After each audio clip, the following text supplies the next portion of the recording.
سر یہ ان لوگوں کی شائستگی یا اپنی اس سبمیشن کی وہ بات نہیں ہے کہ وہ یہ سمجھتے ہیں کہ وہ اتنے بڑے اسکالر نہیں ہیں. آپ اپنے آپ کو بہت بڑا اسکالر سمجھتے ہیں کہ آپ یہ اجتہاد کر سکتے ہیں, اور باقی تمام علماء جو ہیں وہ اس میں ایک عاجزی کا ان کا رویہ ہے کہ ہم اپنے آپ کو اتنا بڑا اسکالر نہیں سمجھتے کہ ہم جیسے دین کو سمجھایا گیا ہے ہم اس کو مانیں گے بجائے اس کے کہ ہم نئی بات.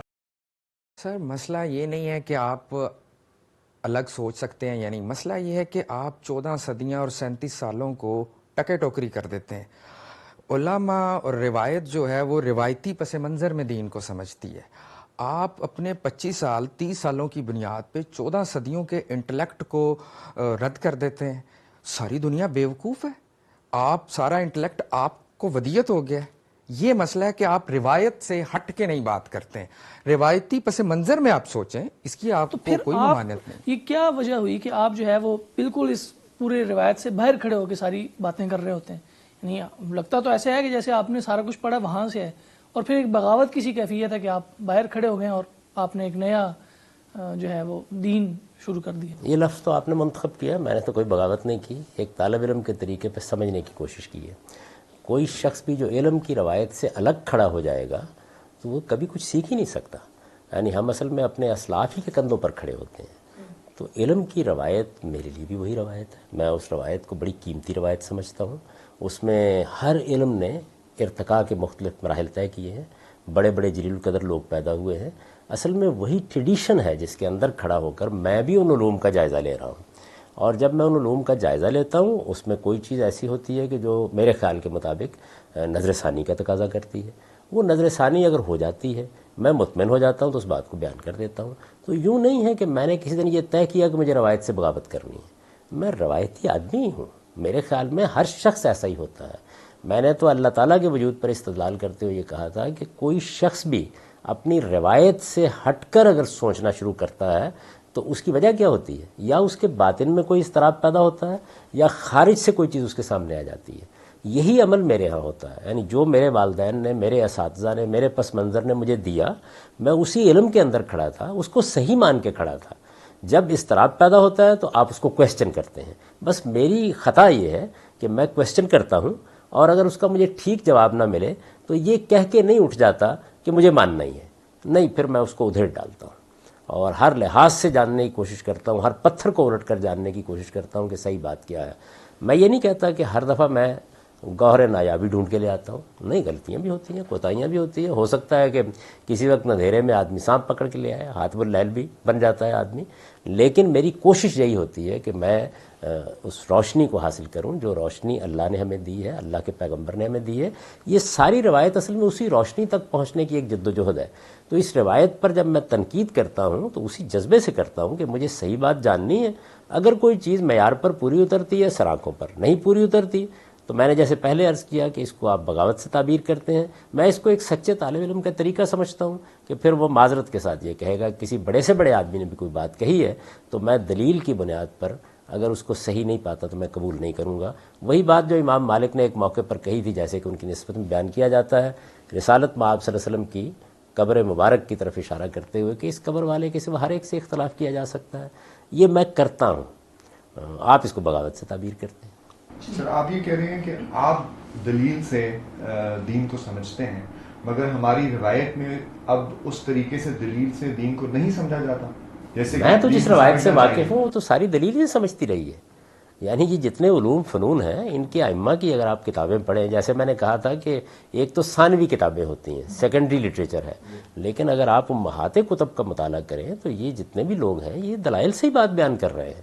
یعنی وہ استدلال کر رہے ہیں, وہ قرآن مجید کو بیان کر رہے ہیں, وہ علم و عقل کے مسلمات کو بیان کر رہے ہیں. ایسا ہو نہیں سکتا کہ کوئی روایت دلیل کے بغیر قائم ہو جائے.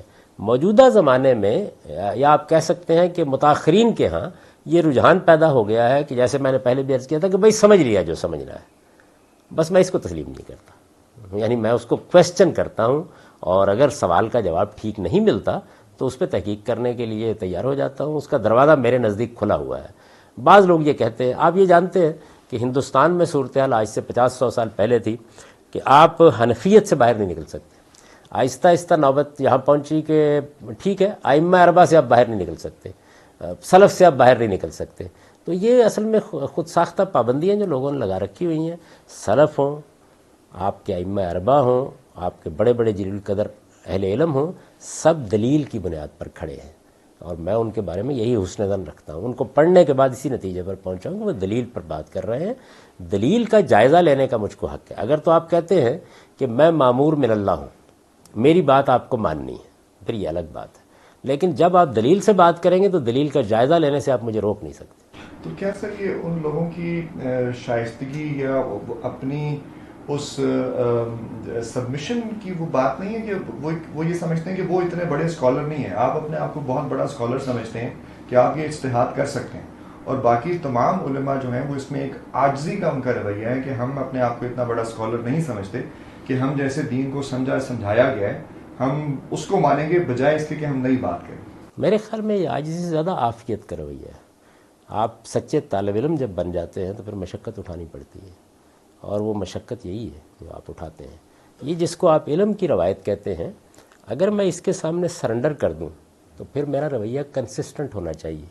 مجھے سائنس میں بھی یہی کرنا چاہیے، مجھے فلسفے میں یہی کرنا چاہیے، ہر جگہ یہی کرنا چاہیے. وہاں بھی بہت بڑے بڑے لوگ ہیں، یعنی پھر تو ارسطو کے بنائے ہوئے قصر کو مسمار نہیں ہونا چاہیے تھا. اس لیے کہ آپ جانتے ہیں کہ وہ جو ائمہ ثلاثہ ہیں فلسفے کے، سقراط، افلاطون اور ارسطو، ان کا طلسم پوری دنیا پر تھا.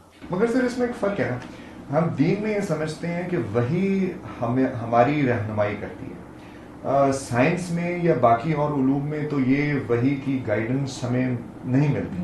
تو یہ دین میں یہ بات اس لیے ہضم نہیں ہوتی کہ کیا وہ وحی اور حضور صلی اللہ علیہ وسلم کے بعد وہ تمام جو وہ بزرگ گزرے ان کے پاس یہ عقل تھی نہیں کہ جو مدرسہ فراہی میں آ گئی اور ہمارے سب کانٹیننٹ میں آ گئی اور کسی کے پاس آئی نہیں. یہ بات سمجھ میں نہیں آتی. وہ دین پیغمبر کو دیا گیا، وہ وحی سے دیا گیا.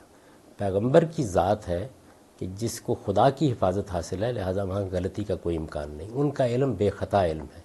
اس کے بعد انسان ہے. انسان جب سمجھیں گے تو اس سے مذہبی فکر یا ریلیجیس تھاٹ وجود میں آتا ہے. پھر علوم پیدا ہونا شروع ہو جاتے ہیں. فن حدیث پیدا ہو گیا، فقہ کا فن پیدا ہو گیا، تاریخ کا فن پیدا ہو گیا، عمرانیات کا فن پیدا ہو گیا.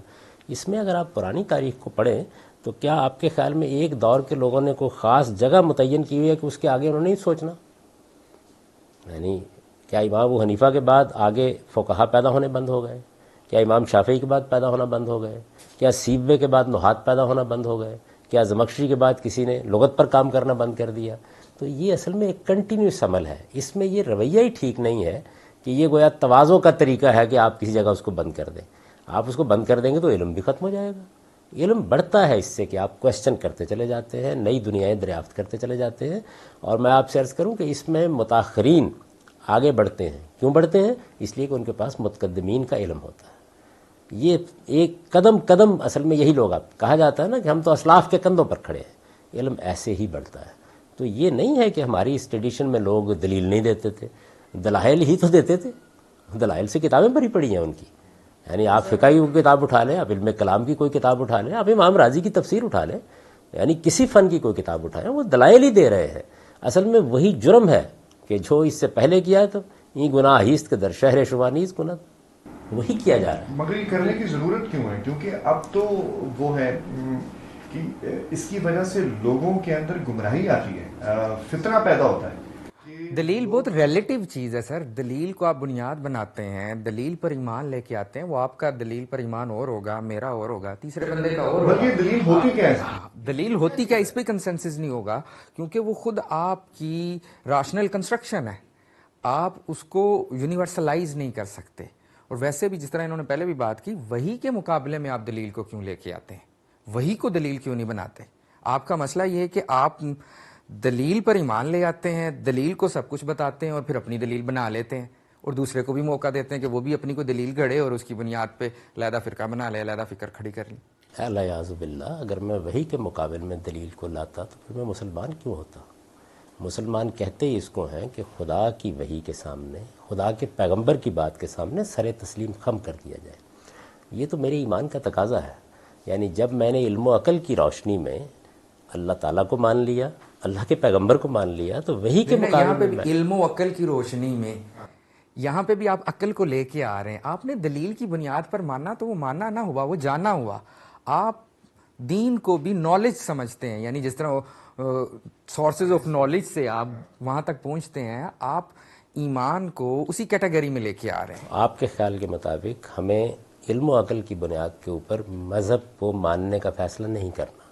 اگر ایسا ہی ہے تو پھر آپ کسی مسیحی کو کس اصول پر دعوت دیں گے, کسی بدھ کو کس اصول پر اسلام کی دعوت دیں گے؟ وہ بھی اپنے ہاں کی ایک روایت پر کھڑا ہے, وہ روایت بھی بڑی غیر معمولی روایت ہے. تو وہی کے مقابل میں سوال نہیں ہے, سوال یہ ہے کہ پہلے میں یہ مانوں گا کہ میں کس کو صاحب وحی مان رہا ہوں. محمد الرسول اللہ کو میں نے صاحب وحی مانا ہے تو علم و عقل کی بنیاد پر مانا ہے. مسیح علیہ السلام کو صاحب وحی مانا ہے تو علم و عقل کی بنیاد پر مانا ہے. یہ مان لیا. ماننے کے بعد جو کچھ وہ فرما رہے ہیں سر تسلیم خم. اب وہ کیا فرما رہے ہیں اس کے لیے بھی تحقیق کی جائے گی, اور جو کچھ لوگوں نے ان کے فرمان کو سمجھا ہے وہ پھر انسانی کام ہے, اس پر بھی تحقیق کی جائے گی. تو یہ میری سمجھ میں بات نہیں آتی کہ اس کے سوا اور کیا راستہ ہے. یعنی مسلمانوں کا پورا علم یہی کرتا رہا ہے. آپ دین کی دعوت کس اصول پر دیں گے؟ یعنی جا کے رسالت میں آپ صلی اللہ علیہ وسلم کی رسالت کے دلائل دیں گے نا کسی مسیحی کو, کسی بدھ کو, کسی ہندو کو. اس کے سوا آپ کے پاس اور کون سا طریقہ ہے کہ جس میں آپ خدا کا دین لوگوں تک پہنچائیں گے؟ انسان کے پاس علم و عقل ہی ہے. میں اس کو علم و عقل کا تقاضا سمجھتا ہوں کہ جب میں نے محمد الرسول اللہ صلی اللہ علیہ وسلم کو اللہ کا پیغمبر مان لیا تو اب مجھے پہلے ماننا ہے, سر تسلیم خم کرنا ہے, اس کے بعد سمجھنا ہے. لیکن سمجھنا ہے اور پھر ماننا کس کو ہے؟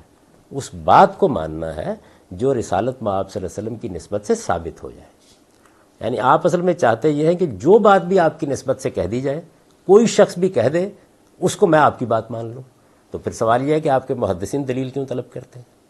وہ تو راویوں کا بھی کچا چٹا کھول کے رکھ دیتے ہیں, ایک ایک شخص کے کردار کی تحقیق کرنے نکل کھڑے ہوتے ہیں. تاریخی طور پر مناسبت نہ ہو, آپ تین ہی چیزیں بیان کرتے ہیں نا اس میں, یعنی ان کی وثاقت دیکھی جائے گی, یہ دیکھا جائے گا کہ ان کا حفظ و اتقان کیسا ہے, یہ دیکھا جائے گا اتصال ہوا یا نہیں ہوا. یہ سب کا سب دلیل ہی ہے. کون سا علم اور کون سا فن ہے؟ کام میں تو ایسا ہی ہوگا. تو میں اس انسانی کام ہی سے اختلاف کرتا ہوں. الہام کو آپ دلیل پہ کیوں پرکھ رہے ہیں؟ نہیں, الہام کو میں دلیل کے اوپر نہیں پرکھ رہا. صاحب الہام کو ماننے سے پہلے ظاہر ہے کہ میں یہ سوال کروں گا کہ کیا میں مان لوں. تو جب میں نے علم و عقل کی بنیاد پر مان لیا تو اب میں ان کی بات کے سامنے سر تسلیم خم کرنے ہی کو ایمان کا تقاضا سمجھتا ہوں. یعنی رسالت مآب صلی اللہ علیہ وسلم کی بات کے مقابل میں اپنی بات پیش کرنا یہ تو ایمان کے منافی ہے. اس کا میرے ہاں کہیں کوئی شائبہ نظر آتا ہے آپ کو؟ میں جن چیزوں میں اختلاف کر رہا ہوں اصل میں علماء کی انڈرسٹینڈنگ ہے, یعنی انہوں نے آپ کی بات کو کیسے سمجھا. تو ظاہر ہے کہ اس کا مجھے بھی حق ہے کہ میں آپ کی بات کو سمجھوں. میں آپ کی بات کو محض آپ کی شہادت پہ مان لوں, آپ کی شہادت پہ مان لوں. اگر ایسا ہی ہے تو پھر جو رتب و یابس ملتا اس کو لوگ قبول کر لیتے. ایک سوال پیدا ہوتا ہے نا کہ وہ آپ کی انڈرسٹینڈنگ کو کیوں مانے؟ میں نے تو کبھی یہ تقاضا نہیں کیا کسی سے, میں تو کبھی کسی کو نہیں کہا. میں نے اصل میں اپنی انڈرسٹینڈنگ کو پھر دلیل کے ساتھ پیش کر دیا. یعنی رستہ آپ کوئی نہیں دکھا رہے, لوگوں کو ہٹا رہے ہیں کہ اس کی نہ مانو, اس کی نہ مانو, میری بھی نہ مانو, جہاں مرضی جو مرضی کرو. نہیں, میرے نزدیک صحیح بات کو مانو, صحیح بات کے سچے طالب علم بنو. میرے نزدیک یہ رستہ دکھانا چاہیے لوگوں کو. میں آپ سے عرض کروں اور بہت ادب کے ساتھ یہ عرض کروں کہ اگر آپ اس نئی نسل کے سامنے استدلال کے ساتھ اپنا دین پیش نہیں کریں گے تو یہ جو گفتگویں آپ لوگ اپنے مدارس میں کرتے ہیں یہی دفن ہو کے رہ جائیں گی. دنیا بہت تبدیل ہو گئی, یہ وہ زمانہ نہیں رہا. یعنی اب آپ کو ایک چیلنج درپیش ہے. اس وقت دنیا کے اندر بتایا جاتا ہے کہ کوئی 6 ارب کے قریب انسان بستے ہیں, ان میں صرف کیتھولکس 2.5 ارب کے قریب ہیں جنہوں نے ابھی رسالت مآب صلی اللہ علیہ وسلم کی نبوت کو تسلیم نہیں کیا. ہندوؤں کی آبادی بھی 1 ارب سے تجاوز کر رہی ہے. بدھ بھی 60-70 کروڑ کے قریب دنیا میں موجود ہے. ان لوگوں تک خدا کا پیغام پہنچانا ہے یا نہیں پہنچانا؟ اور اگر آپ ان تک پیغام پہنچائیں گے تو علم و عقل ہی کی بنیاد پر منوائیں گے پہلے. تو قرآن ان کو پریزنٹ کریں گے, علم و عقل کا وہاں پہ کیا ہے؟ قرآن مجید بھی یہی کرتا ہے. قرآن مجید تو آپ ایک ایک لفظ میں دیکھیں کہ اپنی بات بیان کرتا ہے. وہ خدا کے وجود پر استدلال کرتا ہے, توحید پر استدلال کرتا ہے, وہ آخرت پر استدلال کرتا ہے. قرآن مجید کے استدلالات تو ایک شاہکار ہیں علم کا. میں نے تو استدلال کرنا قرآن سے سیکھا ہے.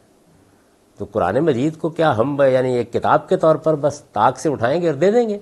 بھائی اس کو پڑھیں گے نا, اور ان کو بھی پڑھنے کے لیے کہیں گے. تو آپ قرآن کو پڑھیے. جگہ جگہ کہتا ہے کہ تم عقل سے کام کیوں نہیں لیتے, تم تذکر کیوں نہیں کرتے, تم تفکر کیوں نہیں کرتے, تم تدبر کیوں نہیں کرتے. اس کا تو سارا اسٹریس یہی ہے. اس لیے قرآن نے کس مقام پر یہ کہا ہے کہ آپ بے عقلی کے ساتھ میری بات مان لیں؟ یہ تو قرآن مجید نے اللہ کو ماننے کے بارے میں کہا ہے نا, دین کو سمجھنے میں قرآن نے یا حضور نے یہ کہا فرمایا ہے کہ دین کو بھی آپ کو سمجھ کے ہی تو اس کو اڈاپٹ کرنا ہے، دین کو تو بس ماننا ہے؟ سمجھ کے کا تو میں قائل ہی نہیں ہوں، یعنی یہ تو مجھ پر بھی تہمت ہے، میں تو پہلے مانوں گا.